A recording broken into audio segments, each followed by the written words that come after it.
Ready? Should I start now? सबके पास NCERT, सभी NCERT book लेकर बैठे हैं? फर्स्ट क्वेश्चन, फोर्थ क्वेश्चन का first part, A part of monthly hostel charges is fixed and remaining depends on the number of days one has taken food in the mess.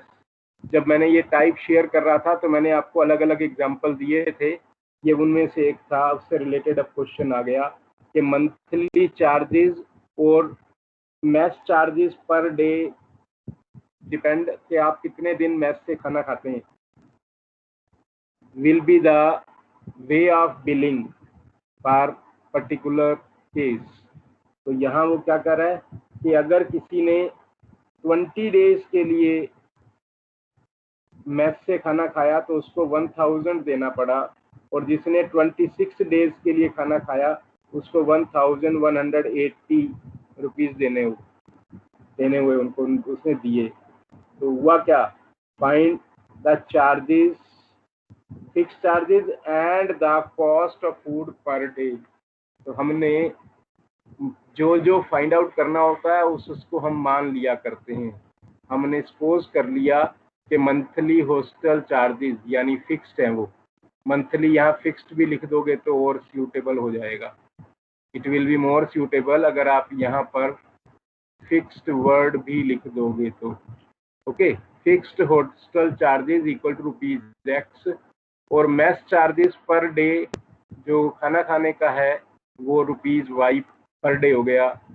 तो case 1 है mess के days 20 हैं, case second है mess के days 26 हैं, दोनों में x तो देना ही पड़ेगा, पर डे वाई है तो 20 के लिए 20 वाई हो गया, 26 के लिए 26 वाई हो गया।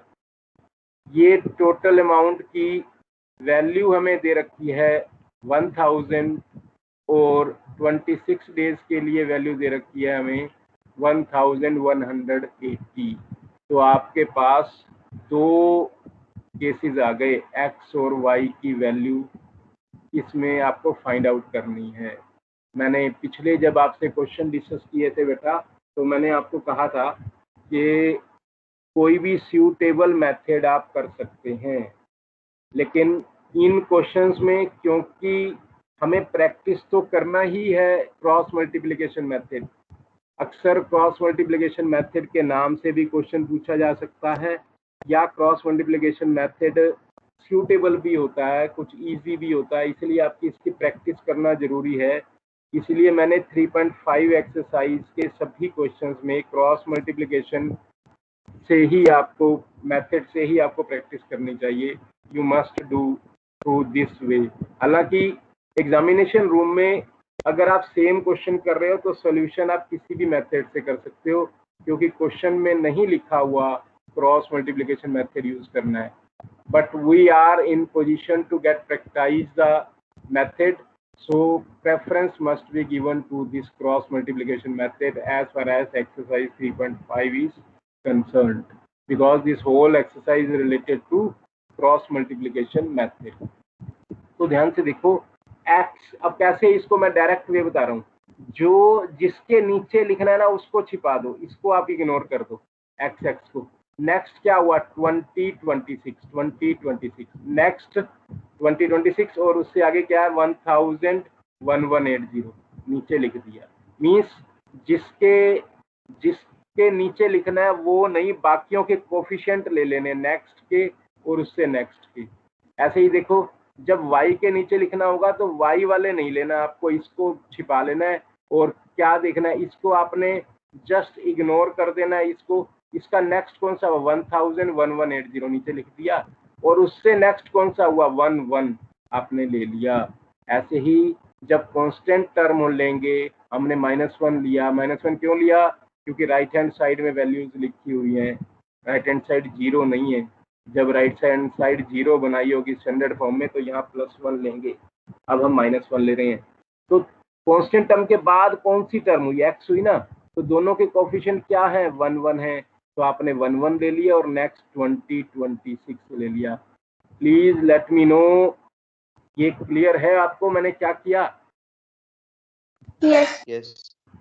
दूसरे शब्दों में मैंने आपको बताया था 2 3 1 2 रूल, 2 3 1 2, यानी पहले नीचे हमने 2 3 लिया, सेकंड और थर्ड लिया, सेकंड और थर्ड लिया यहाँ, फिर हमने थर्ड और फर्स्ट लिया यहाँ, थर्ड और फर्स्ट, फिर हमने फर्स्ट और सेकंड लिया। तो इसकी हेल्प से भी आप सोच लो, या जैसे मैंने पहले बताया वैसे सोच लो, आपको प्रैक्टिस करनी है, किसी भी तरह करो, अल्टीमेटली आपको लिखना आना चाहिए। वो सब कुछ लिखने की जरूरत नहीं है जो आप पहले कर रहे थे। Clear? Any doubt? No sir.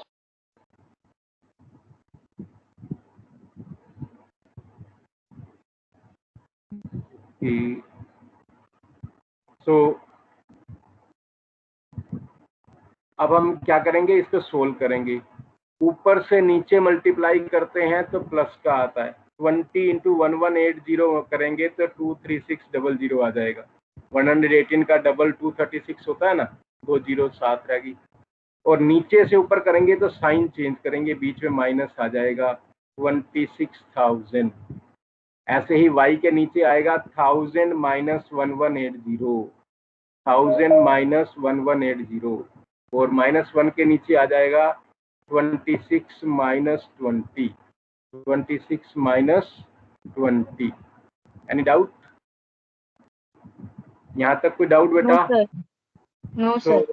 So just simplify, ये 2400 आ जाएगा, ये -180 आ जाएगा, और यहाँ 6 आ जाएगा।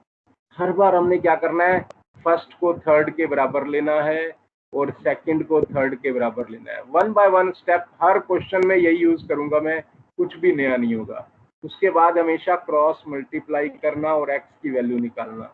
x की वैल्यू 400 आ गई, और क्रॉस x की वैल्यू -400 नहीं आएगी? देखो,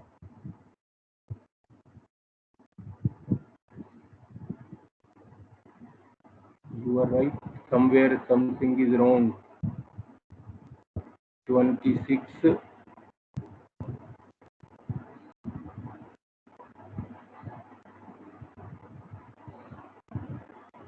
-1, 26 -20 प्लस का है। हाँ ये देखो बेटा, यहाँ गलती हुई है, यू आर राइट, 23600 है ना, ये प्लस का छोटा है, माइनस का बड़ा है, तो आंसर माइनस का आएगा। Good good good, thank you. ठीक है ना बेटा? माइनस का ग्रेटर है इसलिए यहाँ माइनस आएगा, यहाँ माइनस है तो ये माइनस यहाँ लेंगे, क्रॉस मल्टीप्लाई करके ऑटोमेटिकली प्लस हो जाएगा। That's awareness. गुड, ठीक है बेटा, I had rectified now. So y is equal to minus minus plus हो गया 180 upon 630। So finally you had obtained x and y, but we are not demanded to be to provide x and y, but what was x and y is to be written in the end, that is monthly fixed charges x थे, तो हमने लिखा monthly fixed hostel charges equal to ₹400 हो गए, mess charges per day ₹30 हो गए। ये answer आ गया। Any query? No sir. So this was all about question 4th first part। अब हम बात करते हैं 4th second part। उसके लिए फिर स्टेटमेंट की ओर जाओ। क्या लिखा है? A fraction becomes 1/3 when 1 is subtracted from the numerator। हमने कहा फ्रैक्शन है तो चलिए मान लेते हैं x upon y। Let fraction be x upon y। अब वो कह रहा है केवल न्यूमिरेटर में से 1 माइनस करोगे, हमने कहा चलिए x माइनस 1 कर देते हैं। उसने डिनोमिनेटर के बारे में कुछ नहीं लिखा, इसका मतलब denominator is undisturbed as such रहेगा। ये सोल्व करने पर आता है 1/3, मैंने इक्वल टू लिख दिया 1/3। अगला स्टेप क्या होता है? Cross multiply. क्रॉस मल्टीप्लाई करो 3 into X minus 1, cross multiply करो y, 3x minus 3 equal to y implies 3x minus Y equal to 3। तो एक इक्वेशन आ गई 3x minus Y equal to 3। अब हम केस, यहाँ फर्स्ट केस समझ में आ गया बेटा सबको? Yes sir. तो सेकंड केस में वो कहता है कि क्या कर रहा है, देखो, becomes 1/4 कब? when 8 is added to its denominator। बात केवल डिनोमिनेटर की कर रहा है, इसका मतलब न्यूमरेटर अनडिस्टर्ब्ड है, x को एज सच लिखा हुआ है, y में 8 ऐड किया, ये इक्वल टू 1/4 आ जाएगा। अगला स्टेप है क्रॉस मल्टीप्लाई करना, get it cross multiplied, you will get 4x equal to y plus 8, 4x minus y equal to 8, 4x minus y is equal to 8. So first equation, second equation, two equations are there. Second equation ये आ गई। अब हमारी problem क्या है, हमने cross multiplication method लगाना है, तो हमें दोनों इक्वेशन साथ साथ लिखनी है। तो एक बार आपने रिपीट कर देनी है, दोबारा लिख देनी है, 3x minus y equal to 3 and 4x minus y equal to 8। Clear? Any doubt? So अगला स्टेप क्या है, देखो मैंने जैसे बताया था, जिसके नीचे लिखना है उसको भूल जाओ, इसको छिपा दो, जस्ट हिडन इट, इसके ऊपर हाथ रख लो। जब आप लिखने लगोगे इसके ऊपर हाथ रखकर अगला 2 यानी -1 नेक्स्ट -1 उससे नेक्स्ट 3 8 2 आ गए, यानी अगर 1 2 3 1 2 कह रहे हैं तो थर्ड और सेकंड और थर्ड, 2 3 1 2 बोल रहा हूँ ना, सेकंड और थर्ड आपने यहाँ लिख लिए। y अपॉन करना है तो y वाले को छिपा लो, नेक्स्ट लिखो 3 8 आया, उससे नेक्स्ट लिखो 3 4 आया। ऐसे ही कांस्टेंट के लिए नेक्स्ट लिखो 3 4 आया, उससे नेक्स्ट लिखो -1 आया। ये डाउट है तो शेयर कर सकते हैं, नहीं तो मैं आगे बढ़ूं। सिर्फ आपको यही प्रैक्टिस करनी है, हर क्वेश्चन को ऐसे जरूर करके देखना है। क्रॉस मल्टीप्लिकेशन आपका मास्टर्ड जरूर होना चाहिए। हाँ जी प्लीज बेटा, एग्रीड? Yes sir. चले आगे? Yes sir.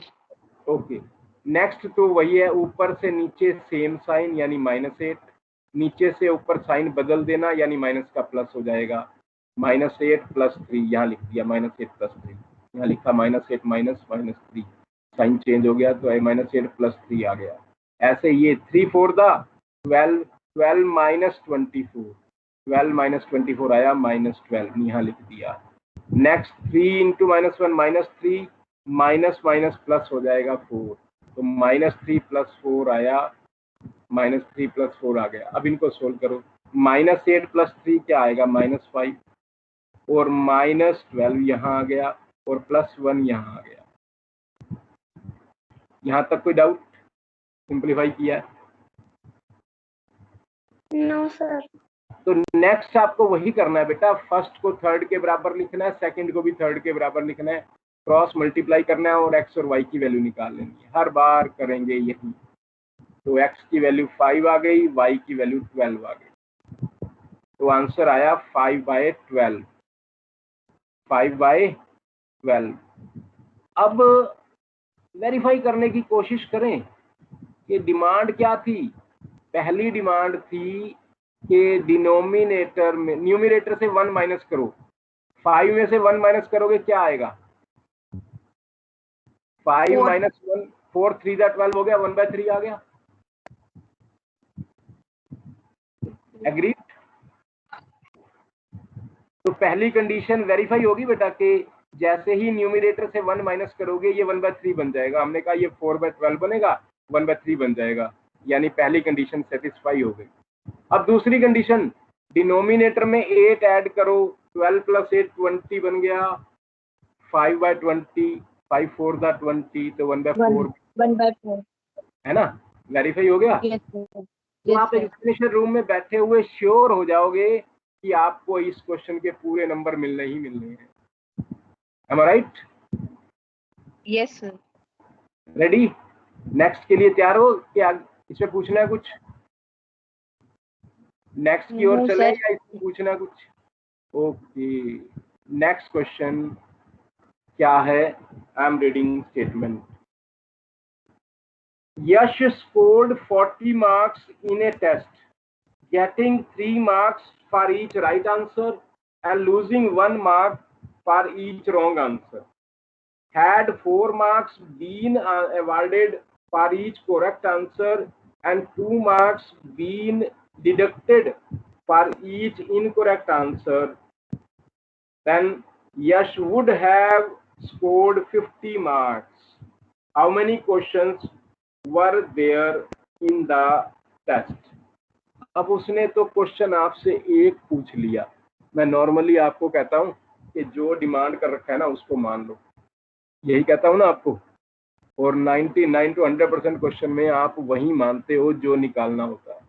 अब यहाँ भी हमें मानना तो ये चाहिए था कि टोटल क्वेश्चन कितने हैं वो मान लो. हमने उसको 2 स्टेप में मान लिया. हमने मान लिया नंबर ऑफ राइट आंसर्स मान लिए x और नंबर ऑफ रॉन्ग आंसर्स मान लिए y. ये तो फिक्स है. कंडीशन अलग अलग हो गई. ये 3 और -1 वाली 4 मैं अभी शेयर करता हूँ क्या मतलब है इसका. तो हमने मान लिए जो उसने सही क्वेश्चन किए ना वो x है और जो उससे गलत हो गए वो y है. तो हमें इससे पता लग गया कि टोटल कितने क्वेश्चन दिए हुए हैं. बताएंगे आप? अगर सही क्वेश्चन x है, गलत हो गए जो वो y है, टोटल कितने अटेम्प्ट किए उसने? x plus y. Yes exactly, x plus Y. सभी एग्रीड हो इस पॉइंट पर? यानी फाइनली आपको हाँ जी, हाँ जी, फाइनली आपको x और y की वैल्यू निकालकर ऐड कर देना है, वो आंसर होगा. फाइनली आंसर क्या होगा? x प्लस वाई होगा. कि टोटल कितने क्वेश्चन थे जो उसने अटेम्प्ट किए या टोटल कितने क्वेश्चन थे जो दिए हुए हैं. हम ये मानकर चल रहे हैं सभी अटेम्प्ट किए. ठीक है, तो x प्लस वाई आंसर आएगा. अब एक बात है, पहली कंडीशन दे रहा है. बड़ा इंटरेस्टिंग क्वेश्चन है, बेटा ध्यान से देखना. ये प्रैक्टिकली आप फेस करोगे फ्यूचर में. जितने भी कॉम्पिटिटिव एग्जाम्स दोगे आप, उसमें ऐसा ही होगा. सही क्वेश्चन के भी नंबर होंगे, जो क्वेश्चन आपसे गलत हो जाएंगे वो नंबर कट जाएंगे. तो अलग अलग क्वेश्चंस आप फेस करेंगे इस तरह के. तो पहली कंडीशन में वो कह रहा है अगर सही क्वेश्चन है तो 3 मार्क्स मिलेंगे और अगर गलत है तो एक नंबर कट जाएगा. कट जाने का मतलब -1 ऐड हो जाएगा. -1 हो गया. जो डिडक्ट होना है वो माइनस ले लिया, जो ऐड होना है वो प्लस ले लिया. तो +3 और -1. अब नेचुरली x नंबर, अगर x क्वेश्चन सही किए हैं तो उसको 3x मार्क्स मिलने चाहिए और अगर y क्वेश्चन गलत किए हैं तो y मार्क्स कट जाने चाहिए उसके. नेचुरली -y हो जाएगा. तो उसके पास टोटल मार्क्स कितने आ गए? 3x - y. समझ में आया ये सबको? 3x - y क्यों लिखा है, समझ में आ गया सबको? Yes sir. हर क्वेश्चन के 3 मार्क्स तो x क्वेश्चन के 3x मार्क्स. हर क्वेश्चन का एक नंबर कटना है तो y क्वेश्चन के y नंबर कट जाएंगे. जो कट जाएंगे वो माइनस होंगे, यानी 3x - y. अब इस सब के बाद उसने कहा कि उसको 40 नंबर मिले इस कंडीशन में, तो इक्वल टू 40 लिख दिया. तो फर्स्ट इक्वेशन बन गई. अब second, for each right answer अगर 4 नंबर दे रहे हैं तो गलत के 2 नंबर कट जाते हैं, यानी -2 नंबर जुड़ जाते हैं. For each wrong.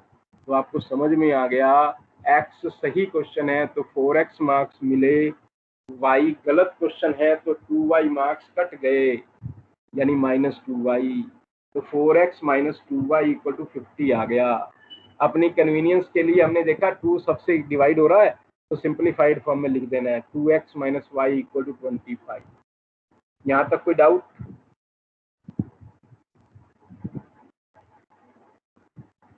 Any one of you कुछ पूछना हो यहाँ तक? सर इधर हमने 2 को कॉमन निकालना है. हाँ जी, 2 को कॉमन लेके बटा कर दिया दूसरी तरफ, 50/2 कर दिया, 25 हो जाएगा. Yes sir. या दोनों तरफ 2 से डिवाइड कर दिया है, बात एक ही है. 2x - y = 25 आ गया. मतलब सिंपलीफाइड फॉर्म में रखना है. हम फालतू क्यों लिख के रखेंगे, उसकी दोनों सेम इक्वेशंस हैं भाई, तो हम शॉर्टेस्ट फॉर्म में लिखेंगे ना उसको. सिंपलीफाइड फॉर्म Yes, में sir. लिखेंगे ना आगे के लिए, इसलिए 2x - y = 25 लिख लिया. अगर बाय चांस आप भूल जाते हो, आप ऐसा नहीं करते, तो भी आंसर आपका सेम आएगा, डोंट वरी। अगर आप 4x माइनस 2y से लेकर जो क्रॉस मल्टीप्लिकेशन लगाते हो, थोड़ी सी कैलकुलेशन लेंथी हो जाएगी, लेकिन आंसर 100% सेम आएगा। तो पैनिक नहीं होना। अच्छा है अगर आप इस तरह सिंप्लीफाई करके चलो, लेकिन ये नहीं कि भाई अगर आपके माइंड में बाय चांस नहीं आया, आपने सोल्व कर दिया तो आंसर सेम आएगा, डोंट वरी। ठीक है, तो okay sir.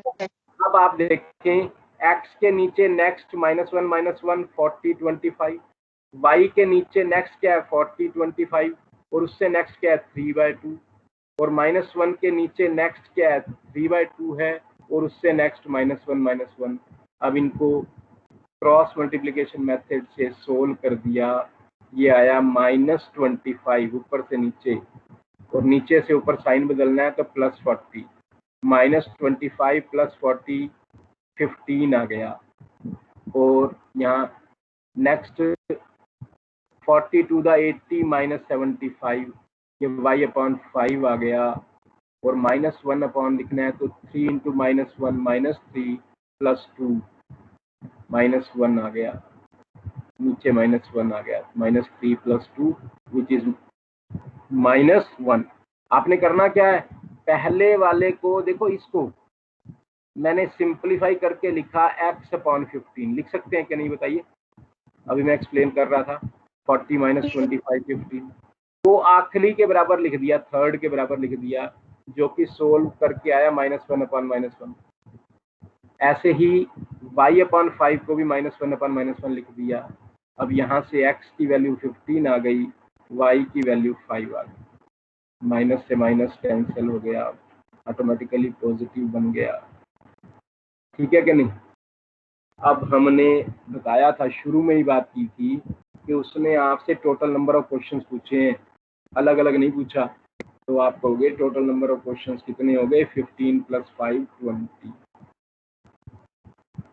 Any doubt? No sir. So sir एक बार क्वेश्चन दोबारा से बता दो, क्वेश्चन। हाँ जी, मैं क्वेश्चन से एक बार दोबारा से रिलेट करता हूँ। मैं फिर रिपीट कर रहा हूँ बेटा, ये आपका 10th क्लास का क्वेश्चन नहीं है, ये आपको नॉलेज दे रहा है कि फ्यूचर में आपको क्या फेस करना है। आपको पेपर बड़े ऑब्जेक्टिव टाइप क्वेश्चन आएंगे, आपको ध्यान से करने होंगे, हर क्वेश्चन को अटेम्प्ट करना जरूरी नहीं होगा। जितने क्वेश्चन आपको अच्छी तरह आते होंगे आप पहले करोगे, दूसरे को जो डाउटफुल होंगे उसको नहीं करोगे। क्यों नहीं करोगे? क्योंकि अगर गलत हो गया तो उसके नंबर कटने वाले हैं। जितने भी एडमिशन टेस्ट होते हैं ना बेटा 12th के बाद, सभी में नेगेटिव मार्किंग 7 होती है। तो इस तरह से +3 वो कह रहा है, अगर सही क्वेश्चन है तो 3 नंबर मिलेंगे, अगर गलत कर दिया आपने तो आपको दंड मिलेगा, 1 नंबर कट जाएगा। तो 3x - y = 40 बन गया। और ऐसे ही दूसरा केस उसने कहा कि सही क्वेश्चन के अगर 4 मिल रहे हैं और गलत के 2 कट रहे हैं तो 50 मार्क्स दे रखे हैं, यानी 4x - 2y = 50। अब क्लियर हो गया सबको? युवराज क्लियर? चलें आगे, यस सर। नेक्स्ट क्वेश्चन की ओर चलें। Yes sir. फोर्थ पार्ट बहुत इम्पोर्टेंट क्वेश्चन है, इंटरेस्टिंग क्वेश्चन है, और ये बेस्ड है स्पीड डिस्टेंस टाइम पर। स्पीड डिस्टेंस टाइम पर वो क्या कह रहा है, देखो, प्लेसेस ए और बी, मैंने समझाने के लिए यहाँ लिख दिया, ये ए प्लेस है और ये बी प्लेस है, इनके बीच का गैप 100 किलोमीटर दे रखा है, ये क्वेश्चन में दिया हुआ है। अब हुआ क्या, एक कार यहाँ से, क्वेश्चन अपने आप पढ़ लेना, मैं समझा रहा हूँ बेटा। एक कार ए से स्टार्ट हुई, चली, रादर यूं कहो, यहाँ से बी चोर की गाड़ी निकली, पुलिस को मिला, मैसेज मिल गया, उसने नेचुरली ज्यादा स्पीड से रखेगा तभी मिलेगा ना, तो उसने अपनी हाई स्पीड से पीछा किया और रास्ते में सी स्टेशन पर आपस में मिल गए। सी स्टेशन पर आपस में मिल गए, मैंने कहा मान लो कि वो सी प्लेस पर मीटिंग हुई उनकी। तो इस दौरान हुआ क्या, ऐसा करने में उनको 5 घंटे लग गए। 5 hours they had passed to catch to reach to person who had started from B, C पर पहुंचते हुए। अब नेचुरली ना जो A वाला C तक पहुंचा उसने भी 5 घंटे लिए, जो B वाला C तक पहुंचा उसने भी 5 घंटे लिए। अब दोनों की स्पीड तो अलग अलग है। हमने मान लिया जो कार A से स्टार्ट हुई थी उसकी speed x kilometre per hour है, और जो कार B से स्टार्ट हुई थी वो y किलोमीटर पर आवर है, हमने मान लिया। तो आपको पता है स्पीड को जब टाइम से मल्टीप्लाई करते हैं तो डिस्टेंस आ जाता है।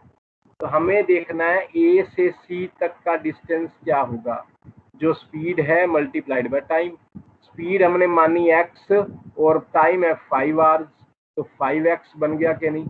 A से C तक यानी AC डिस्टेंस 5x हो गया, B से C तक 5y डिस्टेंस हो गया। यहाँ तक कोई डाउट है तो बताइए। No sir. एक फार्मूला यूज कर रहे हैं, distance equal to speed multiplied by time. Condition क्या है, यूनिट सेम होनी चाहिए। यहाँ किलोमीटर पर एन आवर लिखा और टाइम भी आवर्स में है, तभी आप फार्मूला लगा पाओगे। तो क्योंकि यूनिट सेम है इसलिए आपने 5x 5y लगाया। अब आपने देखा, हाँ जी सर दोनों ने 5 बार लिए पहुंचने में सी तक, ए ने भी और बी ने भी। जी, क्वेश्चन में क्लियर लिखा भाई नहीं, वो कहते हैं देखो हुआ क्या, मैंने आपको इंटरेस्टिंग वे से आपको एक अलग ढंग से एक स्टोरी सी बना दी। मैंने कहा बी से चोर निकला, यहीं से फोन चला गया ए को, उसी समय वो भी निकल पड़े पीछे से, मींस पुलिस निकल पड़ी। अब नेचुरल है ना, पुलिस को तो हाई स्पीड पे रखना होगा जब वो चोर को पकड़ने के लिए निकली है। तो वो 5 hours तक चलते रहे और फिर जाकर टकराए, आपस में मिले और उन्होंने आगे जाकर उसको रोक लिया। तो सी इज इट देयर, समझ गए। तो टाइम तो 5 hours लगे ना दोनों को सी तक पहुंचने में। सीन ये है कि 5 घंटे बाद ए ने बी को स्नैच किया, तो टाइम तो दोनों के लिए 5 hours हुआ ना। Any doubt? No sir. तो अब एक बार ध्यान से दोबारा समझा। रिपीट कर रहा हूं मैं क्वेश्चन भी दोबारा रीड कर लेता हूं, देखते हैं। देखो मैं क्वेश्चन से रिलेट कर देता हूं एक बार। प्लेसेस ए और बी है जिनके बीच में 100 किलोमीटर अपार्ट है। One car start from A, another from B at the same time. लिखा हुआ ना, एट द सेम टाइम, दोनों एक ही समय पर चले। Okay, eight the same time if cars travel in the same direction में चले दोनों, पहली कंडीशन है। सेम डायरेक्शन में चले तो क्या हुआ, at different speed they meet in 5 hours, दोनों आपस में 5 घंटे के बाद मिले। नेचुरल सी बात होगी ना, ए ने भी, जो ए से चला उसने भी 5 घंटे ड्राइव किया, और जो बी से भी चला उसने भी 5 घंटे ड्राइव किया, कहीं रुके नहीं, दोनों 5 घंटे बाद मिले, यानी दोनों ने 5 hours लिए, इसलिए दोनों के लिए टाइम 5 लिया, स्पीड अलग अलग है, 5x 5y आ गया। क्लियर हो गया? अब ये स्टेप समझ में आ गया। अब आप ध्यान से देखो ए सी में से अगर बी सी माइनस करें तो ए बी आएगा कि नहीं।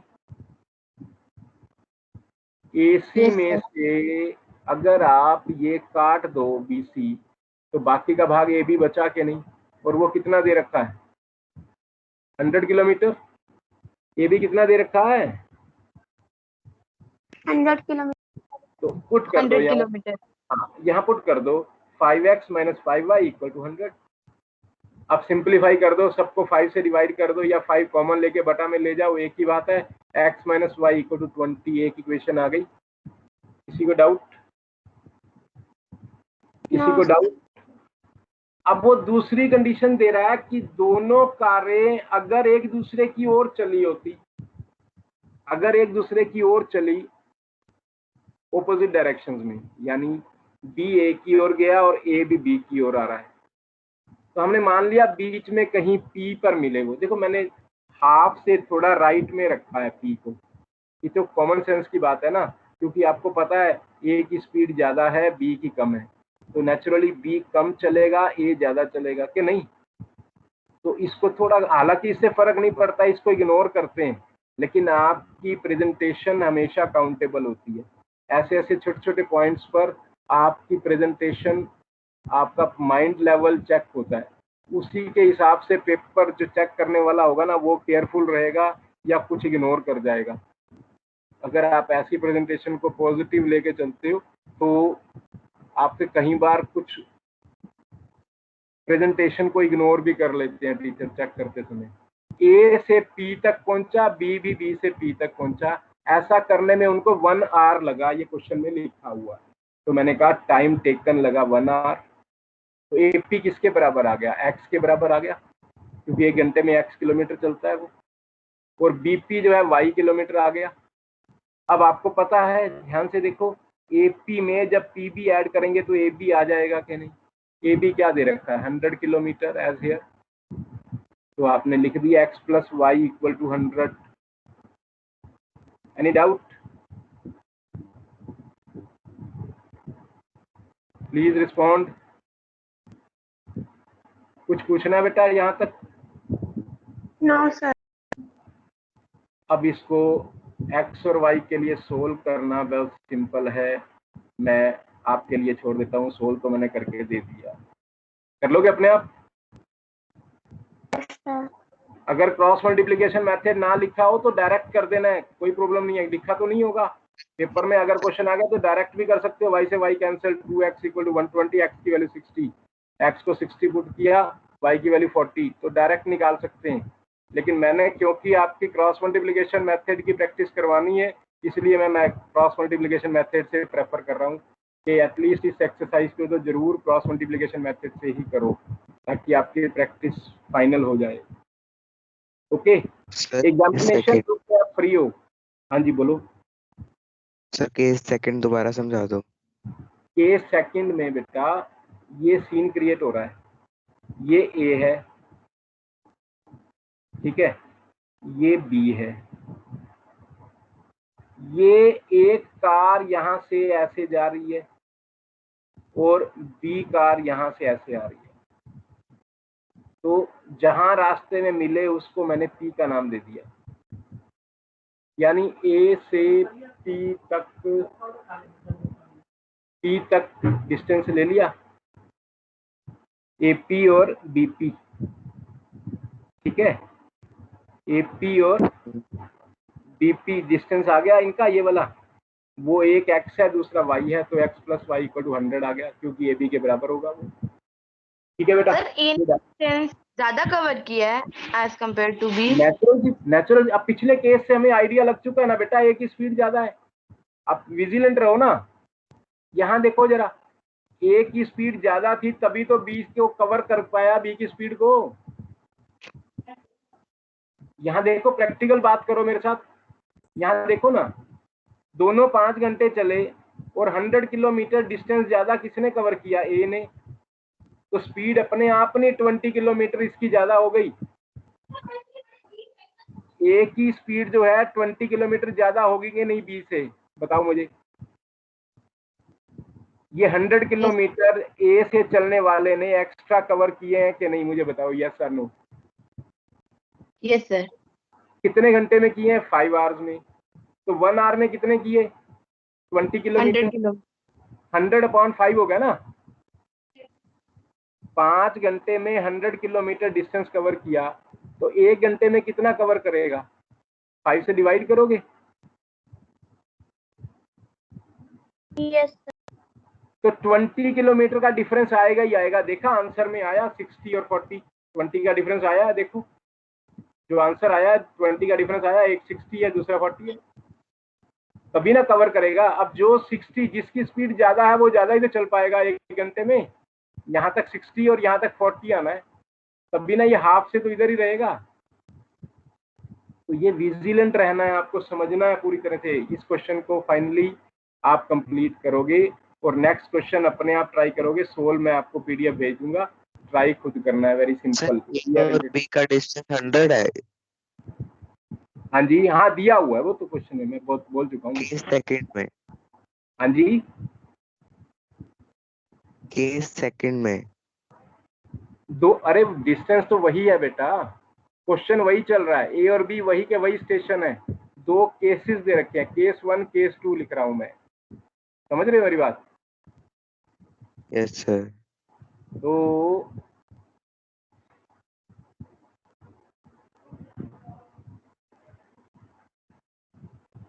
ओके बेटा,